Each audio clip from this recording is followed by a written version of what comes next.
Hello नमस्ते everyone अहिले यो एकदमै इम्पोर्टेन्ट र अर्जेन्ट मेसेज हो प्लिज सकेसम्म धेरैजनालाई पुर्याइदिनु हुन म सबैजना अनुरोध गर्छु हैन अहिले हाम्रो नेपालमा अहिले तपाईको यो एकदम हेभी रेनफल भएर तपाईको धेरैजना हाम्रो चाहिँ स्ट्रान्डेडहरु मान्छेहरु चाहिँ तपाईको धेरैजना चाहिँ रोकिएको छन् बाटोमा अड्केको छन् हैन यसमा कति एम्बुलेन्सहरु छ होला यसमा कतिजना अब अड्केको होला त्यहाँ खाना छैन होला त्यहाँ धेरै कुराहरु छैन होला हैन कतिजनालाई तपाईको रेस्क्यु गरेर दुई तीनवटा ठाउँमा पनि ल्याउनु भएको छ म हजुरहरु सम्पूर्ण नागरिकलाई चाहिँ मलाई हजुरहरुको सहयोग चाहिएको छ हैन त्यही भएर अहिले चाहिँ तपाईको अवस्था के छ भन्दा सिन्स हाम्रो सरकार तपाईको अब जनताको सरकार भएर कतिवटा तपाईको वडा नगरपालिकामा तपाईको मेयरहरुले अलिक कोअपरेसन नगरेको हामीले भेटायौं हैन धेरै ठाउँमा तपाईको जुन चाहिँ ठाउँमा चाहिँ हाम्रो निषेध अब त्यो धेरै बाटोहरु रोकेको छ नि त किनभने पहिरोहरु गएको र अनि त्यहाँ धेरैजना मान्छेहरु चाहिँ अड्केको छन् त्यसमा एम्बुलेन्सेसहरु छ होला कतिजना क्रिटिकल कन्डिसनमा पनि होला हैन त्यही अनुसारमा चाहिँ हामी बिहानदेखि नै यो रेस्क्यु र यसको मिसनको लागि भनेर चाहिँ हामी यहाँ एनडीडीआरएमए गृह मन्त्रालयको अन्तर्गतमा भएको कार्यालयमा हामी आज रातभरि नै काम गर्छौं र हामी नेपालको पनि सबै 92 च्याप्टर चाहिँ अन गरेर तपाईको सबै भलन्टियर्सहरुलाई डिप्लोय गरिसक्यौं फिल्डमा हैन तर हजुरहरुको के सहयोग चाहियो भन्दाखेरि चाहिँ यो भिडियोहरु त्यो जो मान्छेहरु तपाईको बाटोमा अड्किनु भएको छ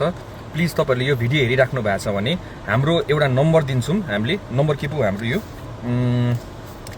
एनडीडीआरएम को नम्बर कति हो 1149 मा तपाई प्लिज कल गरिदिनु होला तपाईहरु त्यहाँ स्ट्रान्डेड हुनुहुन्छ कुनै बाटोमा तपाईको अड्किराख्नु भएको छ भने त्यसको हामीलाई चाहिँ एम्बुलेन्सहरु त्यहाँ कति छ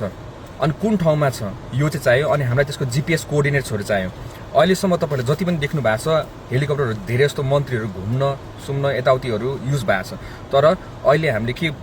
गृह मन्त्रीसँग मिलेर हामीले के काम एउटा गरिरहेका छौं भन्दाखेरि यो हेलिकप्टर्सहरु चाहिँ अब चाहिँ रेस्क्युको लागि रेस्क्युको लागि युज हुन्छ र हाम्रो फर्स्ट प्रायोरिटी भनेको चाहिँ तपाईको के हुन्छ भन्दा यो एम्बुलेन्समा अड्केको मान्छेहरुलाई सही सलामत हस्पिटल पुर्याउने र साथै त्यसको नजिकको एरियाहरु तपाईको कुनै ल्यान्डहरु छ खाली ल्यान्डहरु छ भने प्लिज त्यसको जीपीएस कोअर्डिनेट्स पनि पठाइदिनु होला जहाँ चाहिँ हेलिकप्टर ल्यान्ड गर्न सक्छ है अनि यो ठाउँहरुमा तपाईको धेरै जस्तो देखिम हामीले चाहिँ मुङलिङ पोखरामा तपाईको 725 वटा तपाईको गाडी अड्किरहेछ हैन उहाँहरुसँग यो भिडियो पुग्यो भने प्लिज त्यहाँ कुनै एम्बुलेन्सहरु अड्केछ भने कसैलाई एकदमै गाह्रो परिरहेछ भने हामीलाई यो अघि भनेको नम्बरमा प्लिज कल गरिदिनु होला हैन त्यो विपदको हुन्छ हामीहरु पनि यही छौं हैन मुङलिङ टु काठमाडौँ तपाईको 965 नम्बरको तपाईको गाडीहरु त्यहाँ अड्केको छ हैन अनि यो सबै हुँदै गर्दाखेरि जहाँ अड्किनु भएको छ तपाईको त्यहाँको नगरपालिकाहरुलाई नोटिस पठाइसकेको छ त्यहाँ तपाईहरुलाई खानाको व्यवस्थाहरु तपाईको त्यहाँ गाह्रो भयो भने केही समस्याहरु अनि यो सबै नोटिस पठाइसकेको छ तर उहाँहरुको अलिक कोअपरेसन हामीलाई राम्रोसित आएको छैन भन्ने हामीले बुझ्यौं है त्यही भएर हजुरहरुको सबैजनाको साथ सहयोग चाहिरहेछ हामीलाई अर्को कुरा भनेको तपाईको बल्खुबाट रेस्क्यु भएर चाहिँ तपाईको चाहिँ भिएस निकेतनमा लगभग 100 जना जति हुनुहुन्छ त्यहाँ तपाईहरुले कसैले खाना पुर्याउन सक्नुहुन्छ प्लिज तपाईले पुर्याइदिनु होला यो 3 दिनको लागि चाहिँ हामीलाई एकदम गाह्रो हुने बेला छ अनि जनविकास माविमा तपाईको 280 जना हुनुहुन्छ तपाईहरुसँग कसैसँग खानाहरु केही छ भने प्लिज त्यहाँ तपाईहरु सहयोग गरिदिनु हुन म हजुरहरु सबैजनालाई अनुरोध गरे विनम्र अनुरोध गरे हैन साथै तपाईको यसमा चाहिँ के छ भन्दाखेरि तपाईको 3 दिनको लागि चाहिँ हामीले एकदमै यसलाई चाहिँ सिरियसली लिने भएको छौं किनभने धेरै जोखिम एरियाहरु छ कुनै इन्फर्मेसनहरुसँग छ जहाँ चाहिँ खोला एकदम बढेको छ कहाँ रेस्क्यु चाहिन्छ भने त्यो अगाडि नै हामीलाई इन्फर्म गरिदिनु होला ताकि हामीले त्यहाँको एरिया मान्छेहरुले त्यहाँको भएको मान्छेहरुलाई चाहिँ इभ्याकुएट गर्न सकौं है यसमा तपाईको हेलिकप्टरहरु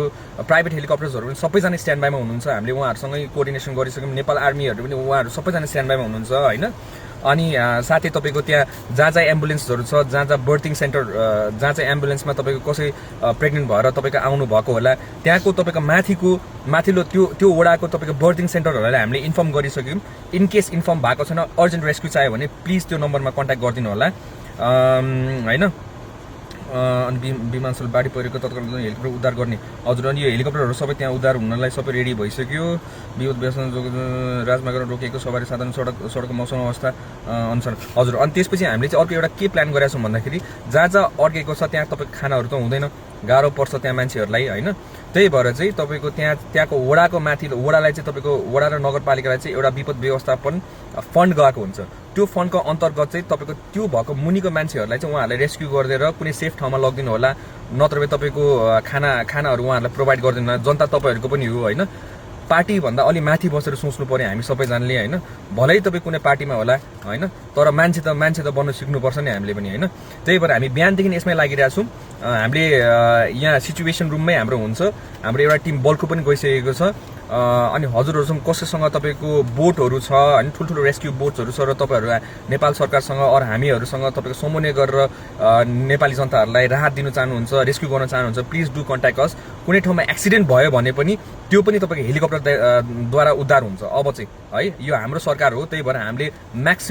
म्याक्सिमम रिसोर्सेस युज गरेर चाहिँ हाम्रो आफ्नो जनताहरूलाई चाहिँ हामी रेस्क्यु गर्ने चाहिँ हाम्रो प्लानिङ छ। यसमा हाम्रो गृह मन्त्रालयदेखि सबैजना हामी समन्वय गरेर अहिले हामी सिचुएसन रुममै छौँ र सबै कुरा हामीहरू आजको रातिको तपाईँको लाइभ हुन्छ, के भइरहेछ तपाईँहरूले देख्नु सक्नुहुन्छ हामीलाई चाहिँ। प्लिज यो भिडियो सकेसम्म धेरैजना माझमा पुर्याइदिनु होला। धेरै जस्तो चाहिँ तपाईँको कसलाई भन्दाखेरि यो बाटोमा अड्केको मान्छेहरूलाई चाहिँ पुर्याइदिनु होला, किनभने उहाँहरूको धेरै बिजोग हुनेवाला छ। त्यो बिजोग हुनुभन्दा अगाडि नै हामी त्यहाँ पुग्नु जरुरत छ है। त्यही भएर thank you so much. Please यो भिडियो चाहिँ सेयर गरिदिनु होला है।